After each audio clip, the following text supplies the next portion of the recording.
So hello guys, welcome to my another videos of Medico Soumitra. So I would like to say that I'm getting very upset towards you people because you are seeing the videos but not giving likes, subscriptions. I'm getting a little bit worried. But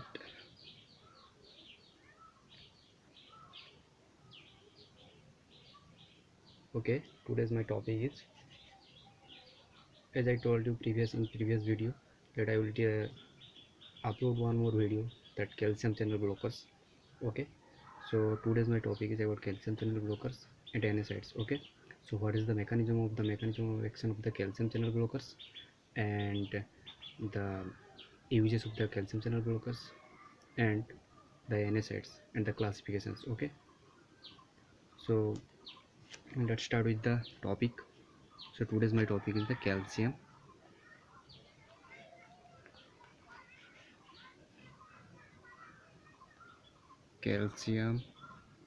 are you able to see, channel blockers. So before we should discuss the calcium channel blocker, we should know what is the function of the calcium channel. Okay, so that is the calcium channel, suppose. So when it's enter into our cardiac muscle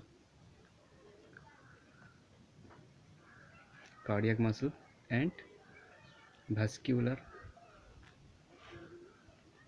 smooth muscle, then its function its function is a normal heart rate normal heart rate normal heart rate. Okay, and normal cardiac normal cardiac output output.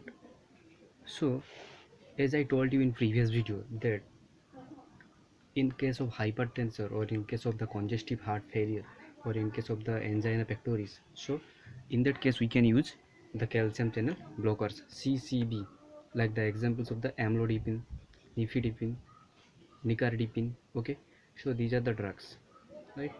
So when we are using the calcium channel blockers, what will happen? It will block the entry of the calcium channel into the cardiac muscle and vascular smooth muscles. Understand? So what it will do?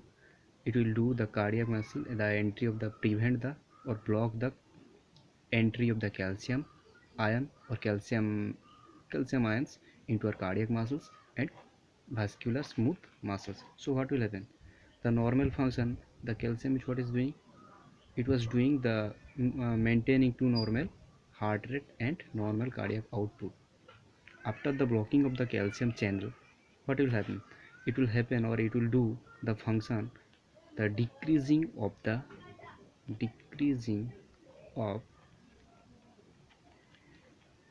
heart rate and decreasing of cardiac output. Okay, so by that result, thereby you can see the heart will be relaxed. Heart will relax. So that is the mechanism of action of the mechanism of action of the calcium channel blockers. Understand?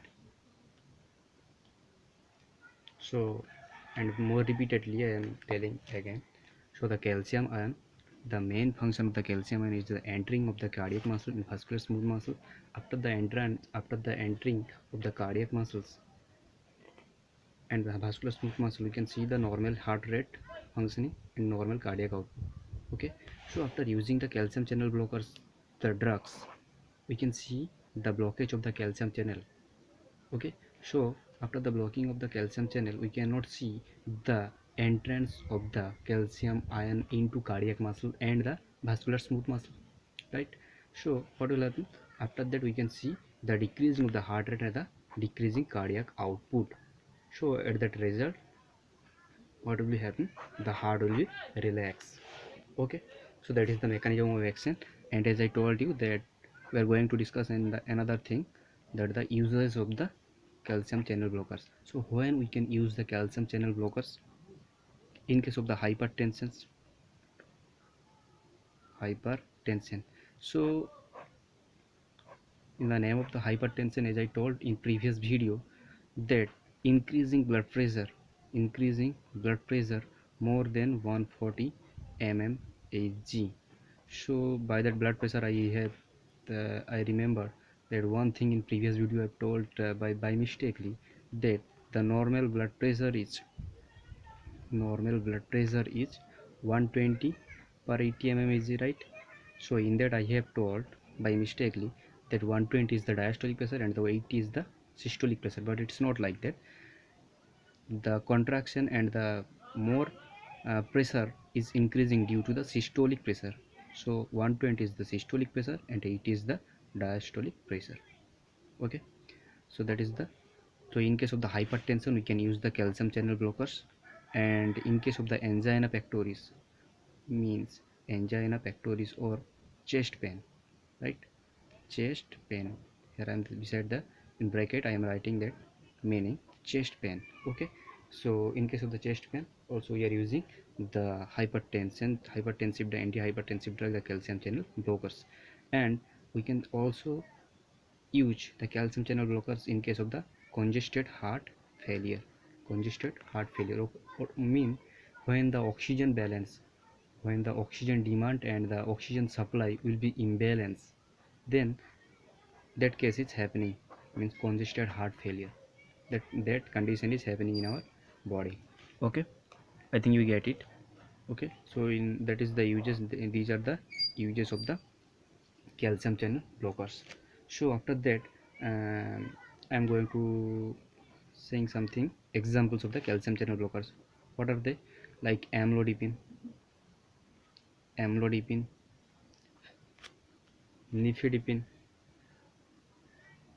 nifedipine, nicardipine. Okay, so these are the examples of the calcium channel blockers, right?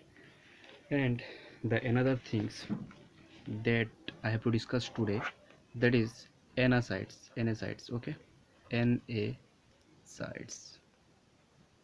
NSAIDs mean, NSAIDs means the non-steroidal anti-inflammatory drugs.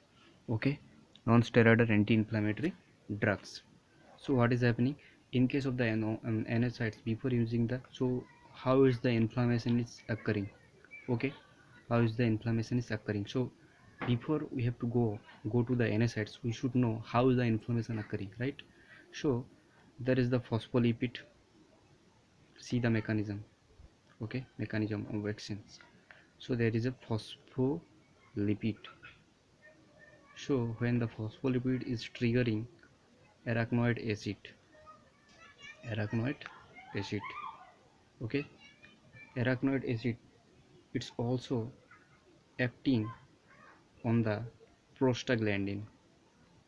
Okay, prostaglandin, right? Right, prostaglandin, yeah. So prostaglandin, it's a protecting layer which is protected in our abdomen. Okay, so it's a protecting layer. So it's a two types of layer, like it's a protective layer, prostaglandin protective layer, and the another one is the prostaglandin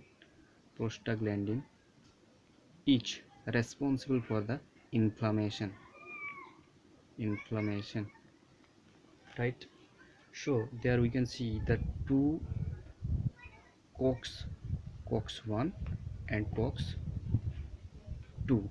So due to that two, we can see the balance, means that prostaglandin is protecting our acting as a protective layer, and that prostaglandin acting as a inflammation.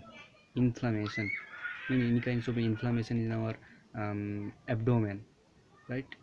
In any kinds of organs, in any organs, if there is any kinds of inflammations, so that is the responsible for the, so for that the responsible one is the prostaglandin. Okay, and that prostaglandin is triggering by two receptors, like first one is the COX-1 and second one is the COX-2. So what is the meaning of the COX? COX is nothing but the cyclooxygenase. See very carefully, cyclooxygenase. If you little bit also concentrate, okay, so if you will be understand, you will not be understand. Okay, cyclooxygenase. Okay, so that is the meaning of the COX. Okay,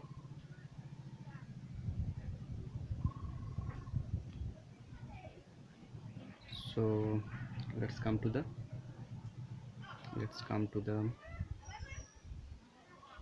classification.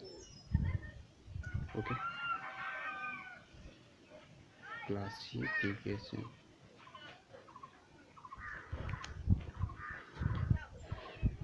So first one is non-selective, irreversible. Okay, it's little bit consistent. Okay, so I'm turning the page. So what is that? Classification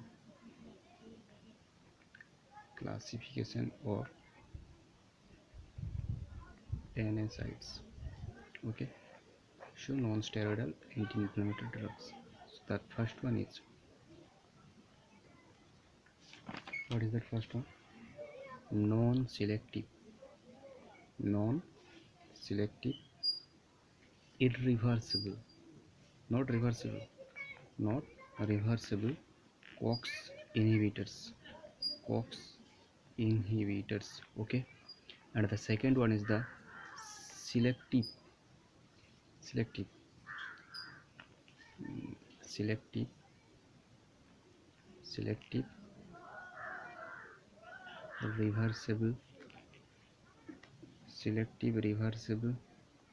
COX inhibitors. And the third one is the selective COX-2 inhibitors. Okay, so in peptide ulcer, so I have to, so that they are the non-selective, mean we are not selecting any particular COX inhibitors, right? So as I told in that video, as I told in previously, that COX have two types, COX-1 and COX-2.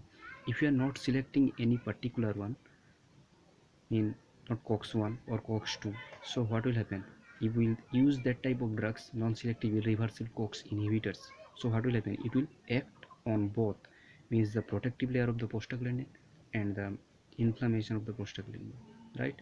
So in that case, we can see the side effects like peptic ulcer. In peptic ulcer also one drugs are there, like prostaglandin analogs, right? In there I have told you, like the examples of the prostaglandin analog, like misoprostol, enprostil, right? So in case, so there is the side effect is peptic ulcer, like protective layer is the will be destroyed, right? So what will happen? The peptic ulcer will be, it will lead to the peptic ulcer. So the non-selective irreversible COX inhibitors example is aspirin, okay, ibuprofen, and ketoprofen, and naproxen, okay, and selective reversible COX inhibitors. Mean we are selected the COX inhibitors, okay, particularly. So it is not affected as majorly to the first one, as majorly like first one, like the non-selective irreversible COX inhibitors is more harmful than the selective irreversible COX inhibitors. So in that the examples are diclofenac, aceclofenac. So these two drugs also acting as a painkillers, right? Painkiller. For killing the pain, we are using that type of drugs. And the selective COX-2 inhibitors. So that is only the most important drugs which are usually used because there is less side effects. Why? Why? Because that we are particularly using the COX-2 inhibitors, or we are inhibiting the inflammatory prostaglandin, right? So by that using that type of classified drugs, we can directly inhibit the inflammations of the prostaglandin, right? So atoricoxib, atoricoxib, that is the example of the selective COX inhibitor, COX-2 inhibitor drugs. So I think you people have understand. So if you like the videos and want to get more videos, so please do likes and do subscribe for getting more uploaded videos. Okay, thank you, stay safe, stay happy, goodbye.